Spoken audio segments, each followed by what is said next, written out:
سب تمہارا کرم ہے آقا کی بات اب تک بنی ہوئی ہے۔ رسول کے حوالے سے اور آپ کو غسل دینے کے حوالے سے، آپ کے جنازے کے حوالے سے لاکھوں لوگ یوٹیوب پہ میرا کلپ دیکھ چکے ہیں کہ جھوٹ بولتے ہیں کہ جنازہ ہی نہیں ہوا، جنازہ نہیں ہوا۔ اس میں نے 5 حدیث کی کتابوں سے حوالے دیے ہیں، اس میں نے یہ چیز بتائی۔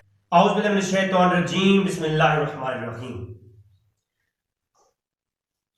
یہ ایک اعتراض ہوتا ہے کہ ہمارے علماء کہتے ہیں کہ حضور اکرم صلی اللہ علیہ وسلم کی نماز جنازہ نہیں پڑھائی گئی، اور یہ اعتراض سراسر باطل ہے۔ ناظرین، جو لوگ آج اعتراض کرتے ہیں کہ حضور کی نماز جنازہ نہیں پڑھائی گئی، ان لوگوں کے پیدا ہونے سے پہلے آج سے 50 سال پہلے، آج سے 100 سال پہلے، آج سے 300 سال پہلے، آج سے 700 سال پہلے اور آج سے 1000 سال پہلے ہمارے علماء اہل سنت نے اس موضوع پر کتابیں لکھی ہیں، اپنی کتابوں کے اندر پورے باب قائم کیے ہیں، اس کے تذکرے کیے ہیں اور اس کے بارے میں بتایا ہے۔ کون سا عالم ہے ہمارا جس نے یہ کہا ہو کہ حضور کی نماز جنازہ پڑھائی ہی نہیں گئی؟ بلکہ میں حیران ہوں کہ یہ جو شخص اعتراض کر رہا ہے کہ حضور اکرم صلی اللہ علیہ وسلم کی نماز جنازہ کے بارے میں یہ لوگ جھوٹ بولتے ہیں، حالانکہ حقیقت یہ ہے کہ اس شخص کے پیدا ہونے سے پہلے علامہ غلام رسول سعیدی رحمۃ اللہ علیہ آپ نے مقالات سعیدی کے اندر پورا باب قائم کیا جس کا عنوان یہ ہے کہ حضور اکرم صلی اللہ علیہ وسلم کی نماز جنازہ کی بیان کی۔ اس کے اندر کئی حدیثیں بتائی ہیں، کئی علماء قول بتائے ہیں، اور یہ ہمارا موقف ہے کہ حضور اکرم صلی اللہ علیہ وسلم کی نماز جنازہ پڑھائی گئی ہے، لیکن وہ نماز جنازہ ایسی نہیں تھی جیسی کہ آج اگر ہم پڑھتے ہیں۔ اس کے بارے میں بھی آگے وضاحت ہے، میں آگے چل کے بات کروں گا۔ ہاں، یہ ضرور ہے نماز جنازہ پڑھائی گئی، لیکن اس نماز جنازہ میں کوئی امام نہیں تھا۔ امام نہیں تھا کیوں؟ جو خود سرور انبیاء ہوں اور جو خود جو امام الانبیاء ہوں، ان کا امام امتی کیسے ہو سکتا ہے؟ ان کی نماز جنازہ کا امام امتی کیسے ہو سکتا ہے؟ لہذا حضور اکرم صلی اللہ علیہ وسلم کی امتی، آپ کی امت میں کوئی امتی آپ پر نماز جنازہ کیسے پڑھاتا؟ اب یہ بات ذہن فرما لیں کہ امام نہیں تھا، اور وہ میں انشاءاللہ حدیث کی روشنی میں بات کروں گا، لیکن اگلی بات سنیں۔ علامہ غلام رسول سعیدی رحمۃ اللہ علیہ نے 1400 ہجری میں اس کتاب کو جمع کر لیا تھا، اور بعد میں اس کی اشاعت ہوئی۔ اسی کتاب کے مقدمے میں لکھا ہوا ہے، شروع میں آپ پڑھیں تو لکھا ہوا ہے۔ اب حیران کن بات تو یہ ہے کہ آج سے 50 سال 40 سال قبل جو ہے اسی عنوان پر ہمارے علماء تحقیق کر کے بیان کر چکے ہیں، اور ہم پہ الزام یہ ہوتا ہے کہ جناب آپ لوگ حضور کی نماز جنازہ کے قائل نہیں ہیں، تو یہ سراسر الزام ہے۔ میں آتا ہوں حدیث طرف بھی، تو آؤ میں آپ کو لے چلتا ہوں۔ سب سے پہلے 1400 ہجری میں لکھی جانے والی کتاب، یہ غلام رسول سعیدی کی مقالات سعیدی، اس کے اندر تمام تر ابواب بھی قائم ہے، اور پوری سیر حاصل گفتگو دلائل کی روشنی میں صرف حنفیہ کی نہیں، شوافی کی بھی، مالکیوں کی بھی، اور حنابلہ کی بھی، حنبلیوں کی بھی، ساری تحقیق اس کے اندر موجود۔ آپ کو مزہ آئے گا انشاءاللہ تعالیٰ پڑھ کر۔ اور اگلی آپ بات سنیں کہ نماز جنازہ جو ہوتا ہے نا، اس میں اصل جو قیام ہے اور تکبیرات ہیں یہ فرض ہے، یہ کرنی ضروری ہوتی ہے، یہ فرض ہے۔ اس کے علاوہ جو درود شریف پڑھا جاتا ہے، دعا کی جاتی ہے، یہ مستحب ہے۔ بہت سارے اس میں دلائل موجود ہیں، ہاں کہ اگر کچھ علماء کا اس میں اختلاف ہے، لیکن دیگر زیادہ علماء اس پر متفق ہیں اور دلائل موجود ہیں اس پر۔ اگر کہیں ٹائم ملا تو انشاءاللہ میں اس پر نماز جنازہ کے مستحب ہونے پر دعا اور جو درود ہے اس پہ میں کلام کر دوں گا انشاءاللہ دلائل کی روشنی میں۔ اچھا، یہاں پر یہ مستحب ہے۔ اب جو حضور کی نماز جنازہ تھی وہ اس کے اندر درود شریف پڑھا گیا، میں حدیث پیش کرتا ہوں بخاری مسلم تمام تر، اور نماز جنازہ کے ساتھ ساتھ جو ہے جو اگر دعا کی گئی تو وہ دعا حضور کی شان شان جو ہوتی ہے وہ تھی.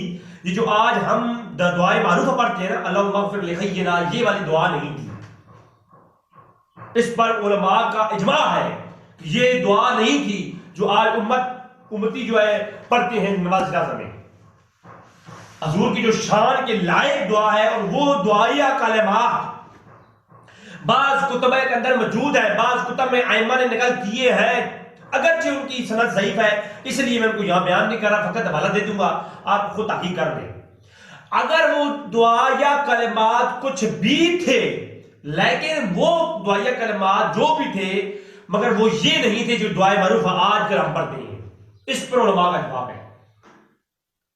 اگر وہ یہی دعا یا کلمات تھے تو اس پر جواز کی دلیل لانا ان حضرات کے ذمہ ہے جو کہیں کہ یہ حضور کے لیے بھی یہی دعا کی گئی ہے, اللہ حضور اکرم کے لیے جو ہے نا اللہم اغفر لحینا و میتنا و شاہدنا و غائبنا, تو یہ والی دعا نہیں تھی کہ جو غائب میں گناہ ہوئے, جن کی گواہیاں ہیں, جو صغیرہ ہیں, جو کبیرہ گناہ ہوئے ان کو مغفرت فرما, تو یہ حضور کے لیے ہرگز یہ دعا نہیں تھی. کیونکہ حضور نبی تو ہوتے ہی معصوم ہیں, دعاؤں کی تو گناہ ہوتے ہی نہیں ہے, تو ان کے لیے کون سی مغفرت کی دعا ہوتی رہی. لہٰذا یہ بھی نظریہ غلط ہے. ہاں تکبیرات کہیں گئیں, درود شریف پڑھا گیا اور ساتھ دعائیں مانگی گئیں. کس درجے کی وہ دعائیں تھیں؟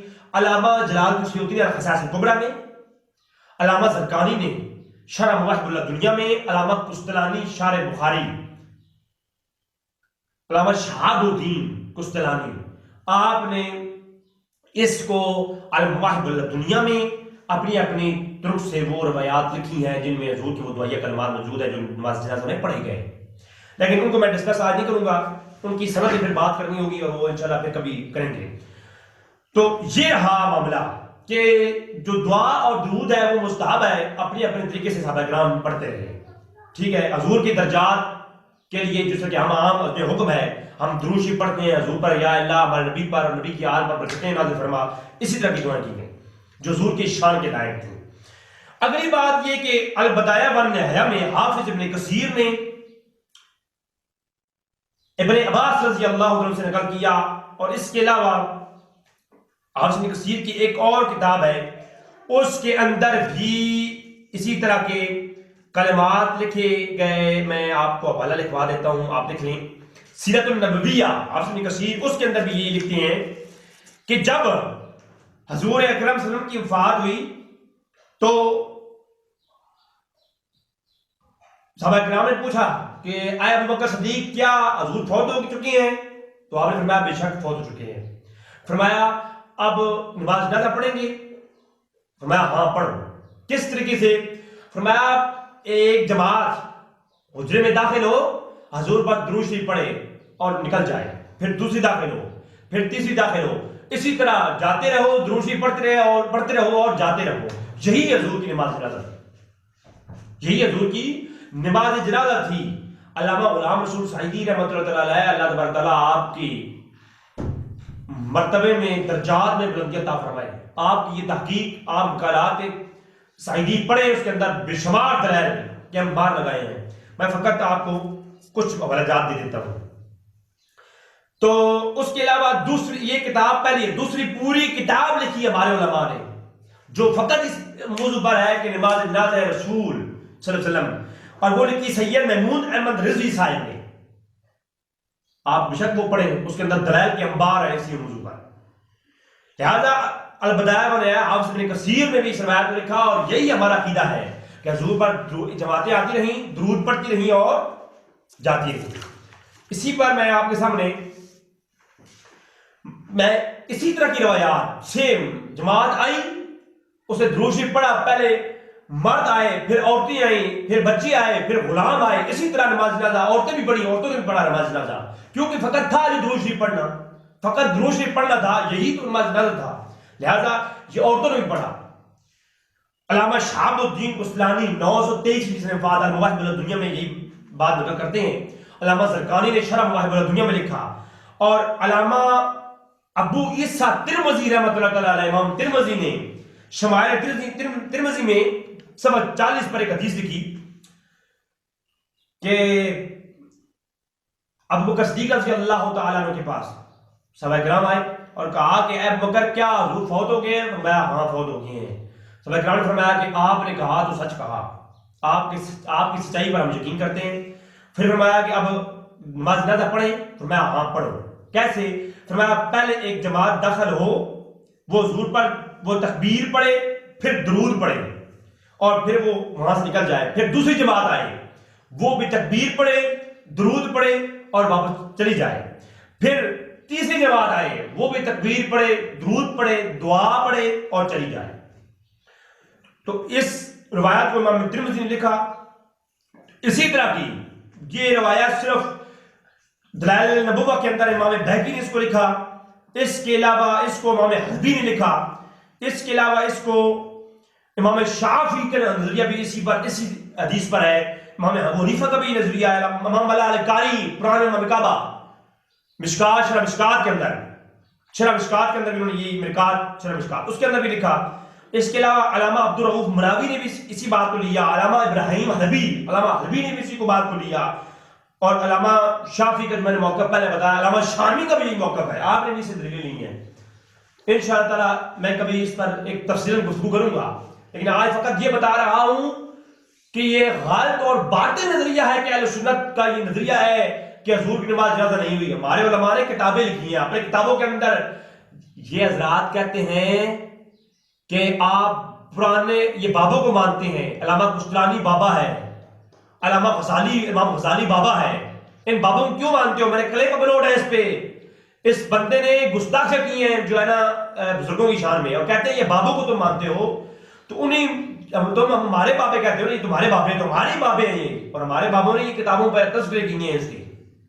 ایک طرف تو کہتے ہو جی تم بابوں کو مانتے ہو، اور دوسری طرف کہتے ہو تم لوگ جنازے کو نہیں مانتے، تو ہمارے بابوں نے تو کتابوں میں لکھا ہے سارا کچھ، یہ سب کچھ لکھا ہے ہمارے بابوں نے، لہٰذا ہمارے بزرگ جو ہیں وہ علم رکھنے والے لوگ تھے، اس طرح بھونگی ہماری مارتے تھے نا، عوام نہیں چھوڑتے تھے۔ لہٰذا اگلی بات سنیں،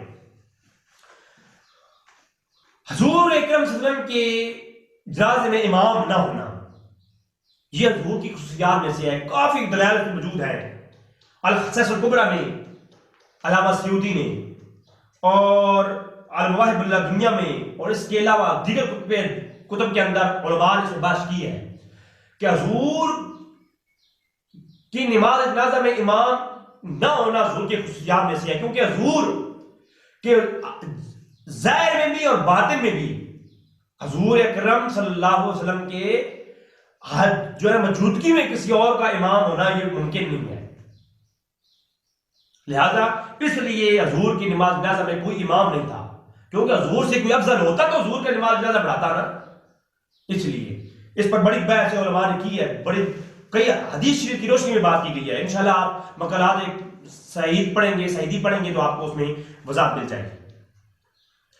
اس کے علاوہ علامہ واقدی 230 ہجری المتوفہ آپ نے طبقات الکبریٰ کے اندر اور جلد نمبر 2 صفحہ نمبر 60 پہ، اور اس کے علاوہ سعید اس روایت ہے علامہ واقدی نے جو لکھی، حضرت سعید بن مسیب سے روایت ہے کہ حضور اکرم جب فوت ہوئے تو لوگ فوج در فوج آتے رہے، حضور پر درود پڑھتے رہے، حضور کی اس طرح نماز ادا کی اور جاتے رہے، حالانکہ امام کوئی نہیں تھا، یہ لفظ ہے حدیث کے، امام کوئی نہیں تھا۔